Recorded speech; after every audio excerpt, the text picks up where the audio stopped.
အားလုံးပဲမင်္ဂလာပါရှင်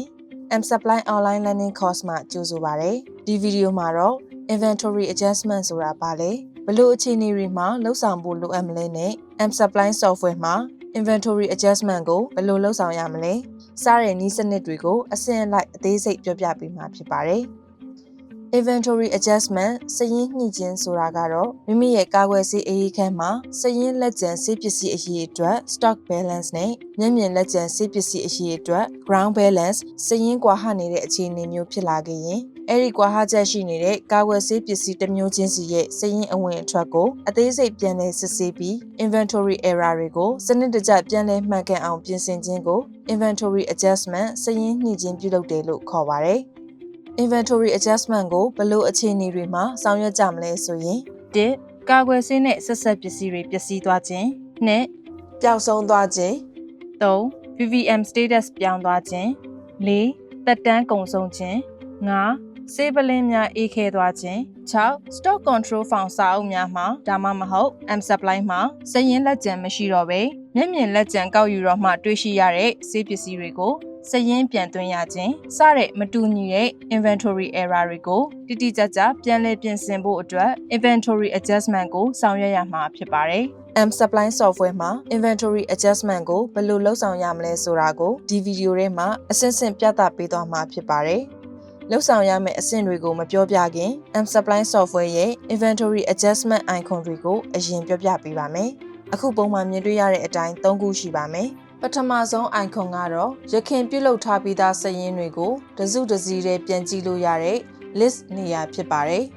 ။ Visit and Supplies ပစ္စည်းတစ်ခုခုရဲ့စာရင်းလက်ကျန်ကိုတိုးဖို့အတွက်ဆိုရင်ဒီ icon ကိုအသုံးပြုရမှာဖြစ်ပြီးတော့ short ဖို့အတွက်ဆိုရင်တော့ဒီ icon လေးကိုအသုံးပြုရမှာဖြစ်ပါတယ်။သတိထားရမှာတစ်ခုက inventory adjustment ကိုပုံမှန်ဆေးပစ္စည်းထုတ်ပေးခြင်းနဲ့လက်ခံခြင်းတွေအတွက်လုံးဝအသုံးမပြုရပါဘူး။ဒါဆိုရင်တော့ M Supply နဲ့မှာ inventory adjustment ကိုလက်တွေ့ဘယ်လိုလုပ်ဆောင်ရမလဲဆိုတာကိုဆက်ပြီးတော့ကြည့်လိုက်ကြရအောင်။ M Supply Software မှာ inventory adjustment ဆောင်ရွက်တော့မယ်ဆိုလို့ရှိရင်တော့အရင်ဆုံး item module ကိုရွေးချယ်ထားဖို့လိုအပ်ပါတယ်။ဒီ item module ရဲ့အောက်ကိုရွေးချယ်ထားမှသာမိမိလုပ်ဆောင်ဖို့လိုအပ်တဲ့ဆေးပစ္စည်းစာရင်းတိုးတာဒါမှမဟုတ်ဆေးပစ္စည်းစာရင်းလျှော့တာစတဲ့ function တွေကိုရွေးချယ်အသုံးပြုလို့ရမှာဖြစ်ပါတယ်။အခုပထမအဦးဆုံးအနေနဲ့ဆေးပစ္စည်းစာရင်းတိုးတဲ့ function အကြောင်းကိုအရင်ဆုံးပြောပြပေးပါမယ်။ဆေးပစ္စည်းစာရင်းတစ်ခုခုတိုးဖို့အတွက်လိုအပ်လာပြီဆိုရင်ဒီမြားအပေါ်ဘက်ကိုညွှန်ပြထားတဲ့ပုံစံ icon နဲ့ function ကိုအသုံးပြုရမှာဖြစ်ပါတယ်။ဒီ icon ကိုတစ်ချက်နှိပ်လိုက်မယ်ဆိုရင် adjustment at stock ဆိုပြီးတော့ voucher တစ်စောင်ပေါ်လာမှာဖြစ်ပါတယ်။ at stock ဆိုတဲ့အတိုင်းပဲကာကွယ်ဆေးနဲ့ဆက်ဆက်ပစ္စည်းတစ်ခုခုကိုစာရင်းတိုးဖို့အတွက်ဖြစ်ပါတယ်။နာမည်နေရာမှာတော့ဘာမှပြောင်းလဲဖို့မလိုအပ်ပါဘူး။တကယ်လို့မိမိက adjustment စာရင်းတိုးရတဲ့အသေးစိတ်အကြောင်းရင်းတွေကိုမှတ်တမ်းတင်ထားဖို့အတွက်ဆိုရင်တော့ဒီ comment နေရာမှာပဲမှတ်ချက်ရေးထားခဲ့ရပါမယ်။ new line ဆိုတဲ့အပေါင်းလက္ခဏာလေးကိုနှိပ်ပြီးတော့စာရင်းတိုးရမှာဖြစ်ပါတယ်။ကာကွယ်ဆေးနဲ့ဆက်ဆက်ပစ္စည်းတွေလက်ခံတဲ့ function နဲ့အတူတူပါပဲ။ item အကွက်မှာစာရင်းတိုးမဲ့ဆေးပစ္စည်းနာမည်ကိုထည့်ပေးရပါမယ်။ပြီးသွားရင်အရေးအတွက်ဘယ်လောက်လဲ batch number ကဘယ်နံပါတ်လဲ expiry date ကဘယ်လောက်လဲစတဲ့အချက်လက်တွေကိုအကုန်လုံးဖြည့်ပေးရပါမယ်။ adjustment တစ်ခုခုလုပ်တော့မယ်ဆိုရင် adjustment reason ဆိုတာကိုမဖြစ်မနေရွေးချယ်ပေးရပါမယ်။ဆေးပစ္စည်းကိုဘာကြောင့်တိုးရတာလဲဆိုတဲ့အကြောင်းပြချက် reason ကိုမဖြစ်မနေထည့်သွင်းပေးရမှာဖြစ်ပါတယ်။ဒီဗီဒီယိုမှာကတော့နမူနာအနေနဲ့ BCG syringe ကိုစာရင်းတိုးပြပေးပါမယ်။မိမိက BCG syringe ကိုတိုးချင်တာဖြစ်တဲ့အတွက် item နာမည်အစစလုံး BCG ဆိုတာကိုရိုက်ပြီးရင် keyboard ပေါ်က tab ကိုတစ်ချက်နှိပ်လိုက်ပါမယ်။ tab ကိုနှိပ်လိုက်ရင် DM Supply Software ထဲမှာ BCG နဲ့စတဲ့ဆေးပစ္စည်း၃မျိုးရှိနေပါတယ်။အဲ့ဒီထဲမှာမိမိအသုံးပြုမဲ့ item ကို double click နှိပ်ပြီးရွေးလို့ရတယ်လို့မျိုးဒီလိုမျိုး selection တစ်ချက်မှတ်ပြီးတော့ use ကိုနှိပ်ပြီးတော့လေတိုးမဲ့ဆေးပစ္စည်းနာမည်ကိုရွေးလို့ရပါတယ်။ဒီမှာကတော့ဥပမာအနေနဲ့မိမိကမျက်မြင်လက်ကျန်စာရင်းသွားကောက်တဲ့အခါမှာ BCG syringe 10ချောင်းပို့နေတာကိုတွေ့ခဲ့တယ်လို့ဆိုကြပါစို့။အဲ့လိုအခါမျိုးမှာဆေးပစ္စည်းစာရင်းမတိုးခင်မှာမိမိရဲ့ဆေးစာရင်းပစ္စည်းအဝင်အထွက်တွေကိုတည်တည်ချာချာအသေးစိတ်ပြန်လည်စစ်ဆေးပေးရပါမယ်။ပြန်လည်စစ်ဆေးပြီးတော့မှဒီလိုစာရင်းတိုးတာကိုလုပ်သင့်ပါတယ်။စာရင်းတိုးတဲ့အခါမှာလည်းမိမိရဲ့ store supervisor ကိုအကြောင်းကြားပြီးမှဆောင်ရွက်သင့်ပါတယ်။မိမိတိုးမဲ့ item ရဲ့နာမည်ရဲ့အရေးအတွက်ရဲ့ရိုက်ထည့်ပြီးသွားပြီဆိုရင်နောက်တစ်ခုက batch number ပါ တကယ်လို့စရင်းတွေမှာ batch number မထည့်ထားဘူးဆိုရင်လည်း batch number နေရာကိုကြော်ခဲ့လိုက်လို့ရပါတယ်။ expiry date ရှိတယ်ဆိုရင်တော့ expiry date ကိုထည့်သင့်ပါတယ်။အဲဒီတော့ expiry date ရိုက်တဲ့အခါမှာလေဒီနေရာမှာ selection လုပ်ပြီးတော့တခါတည်းစာရိုက်ထည့်လို့ရတယ်လို့မျိုးဒီဘေးဘက်က calendar လေးကိုနှိပ်ပြီးတော့လေရွေးထည့်လိုက်လို့ရပါတယ်။နမူနာကိုတော့ expiry date 2026မေလနဲ့ထည့်လိုက်ပါမယ်။ပြီးရင် manufacturer သိတယ်ဆိုရင်တော့ manufacturer ထည့်ပေးပါမယ်။ဥပမာ BCG စရင်းရဲ့ manufacturer က TKMD ဆိုရင်နာမည်ရဲ့အစစလုံး၃လုံးလောက်ကိုစာရိုက်ထည့်ပြီးတာနဲ့ keyboard ပေါ်က tab ကိုတစ်ချက်နှိပ်လိုက်ပါမယ်။နောက်တစ်ခုက adjustment reason ကိုမဖြစ်မနေရွေးပေးဖို့အတွက်လိုအပ်ပါတယ်။အကြောင်းပြချက် reason တွေအနေနဲ့ကတော့ဖော်ပြထားပြီးသားဖြစ်ပါတယ်။အဲ့ဒီထဲမှာမှမိမိက ground check လုပ်လို့တွေ့တာလားဒါမှမဟုတ် stock adjustment လုပ်ချင်တာလားဒါမှမဟုတ်ဒီ list ထဲမှာမပါတဲ့တခြားအကြောင်းအရာအတွက်ရွေးချင်နေဆိုရင်တော့ others ကိုရွေးပေးရပါမယ်။ဒီမှာဆိုရင် stock adjustment လုပ်မယ်ဆိုတဲ့အကြောင်းပြချက်ကိုပဲရွေးလိုက်ပါမယ်။ပြီးရင်တော့ okay ကိုနှိပ်လိုက်လို့ရပါတယ်။အဲ့လိုမဟုတ်ဘဲနဲ့မိမိ store ထဲမှာပစ္စည်းပြန်စစ်ဆေးလို့ item တစ်မျိုးထပ်မကတိုးရတော့မယ်ဆိုရင်တော့ okay and next ကိုနှိပ်လို့ရပါတယ်။ဒါပေမဲ့ဒီမှာတော့ item တစ်မျိုးလေးကိုပဲလုပ်ပြပေးပါမယ်။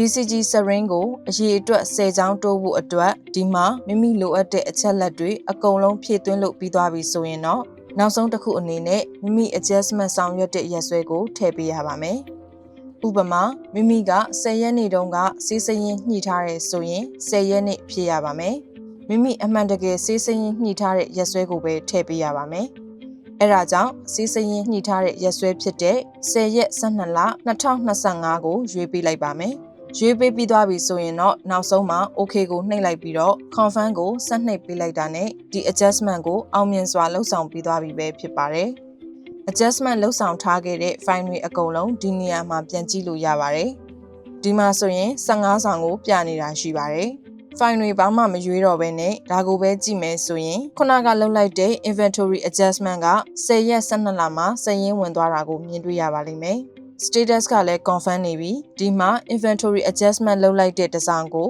ဒီလိုမြင်ရမှာဖြစ်ပါတယ်။ voucher ကိုစစ်ဆေးကြည့်ပြီးတဲ့အပြင်ထပ်တိုးလိုက်တဲ့ inventory adjustment ကစာရင်းထဲမှာရောအမှန်တကယ်ဝင်သွားရလားဆိုတာကိုလည်းထပ်ပြီးစစ်ဆေးကြည့်လို့လည်းရပါသေးတယ်။ item list icon လေးကိုနှိပ်လိုက်ပြီးတော့မိမိတိုးလိုက်တဲ့ item နာမည်ရဲ့အစစလုံးကိုစာရိုက်ပြီးတော့ file ကိုနှိပ်လိုက်မယ်ဆိုရင်ခုနကတိုးလိုက်တဲ့ inventory adjustment မှာ BCG စရင်းက10ချောင်းတိုးလိုက်တာဖြစ်တဲ့အတွက်ကြောင့်ဒီမှာစာရင်းက10ချောင်းဝင်လာပါတယ်။ဒါကတော့ inventory adjustment မလုပ်ခင်အချိန်မှာ0ဖြစ်နေပြီးတော့ inventory adjustment လုပ်ပြီးသွားတဲ့အချိန်မှာတော့ဒီနေရာမှာ10ချောင်း stock on hand အနေနဲ့စာရင်းဝင်သွားတာကိုတွေ့ရမှာဖြစ်ပါတယ်။စေးစရင်တိုးတာကိုပြောပြပြီးတဲ့အခါမှာတော့စေးစရင်လျှော့တာကိုဆက်ပြီးတော့ပြောပြပေးပါမယ်။ဒီစေးစရင်လျှော့တဲ့ inventory adjustment reduce stock ကို vaccine wastage တွေဖော်ပြတဲ့အခါ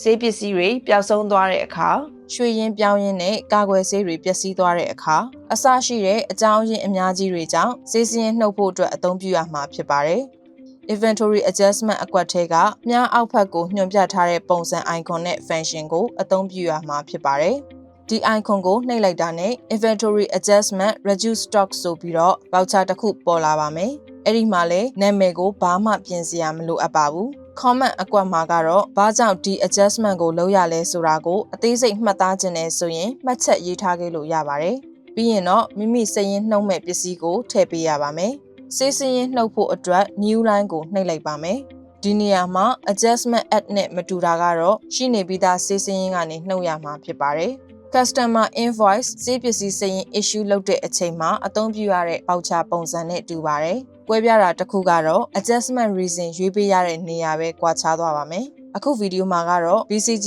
vaccine တစ်လုံးက VVM status ပြောင်းသွားတဲ့အတွက်စာရင်းအနှုတ်ပြတဲ့ဥပမာလေးလုပ်ပြပါမယ်။အဲ့လိုဆိုရင်မိမိကနှုတ်ယူမဲ့ဆေးက BCG vaccine ဖြစ်တဲ့အတွက် BCG နာမည်ရဲ့အစစလုံးရိုက်ထည့်လိုက်ပြီးတော့ keyboard ပေါ်က tab ကိုနှိပ်လိုက်ပါမယ်။ဒါဆိုရင် BCG နဲ့ပတ်သက်ပြီးမိမိမှာရှိထားတဲ့စာရင်းကိုပြနေပါလိမ့်မယ်။ဒါဆိုရင် BCG vaccine ကို double click လေးနှိပ်လိုက်မယ်ဆိုရင်မိမိရဲ့ကာကွယ်ဆေးအရေးခန်းမှာ BCG vaccine ၄လုံးရှိနေတယ်။အဲ့ဒီ၄လုံးတွေကမှတစ်လုံးက VVM status ပြောင်းသွားတဲ့အတွက်အဲ့ဒီတစ်လုံးကိုနှုတ်ပေးရပါမယ်။အဲ့တော့ quantity နေရာမှာ1လို့ရိုက်လိုက်ပါမယ်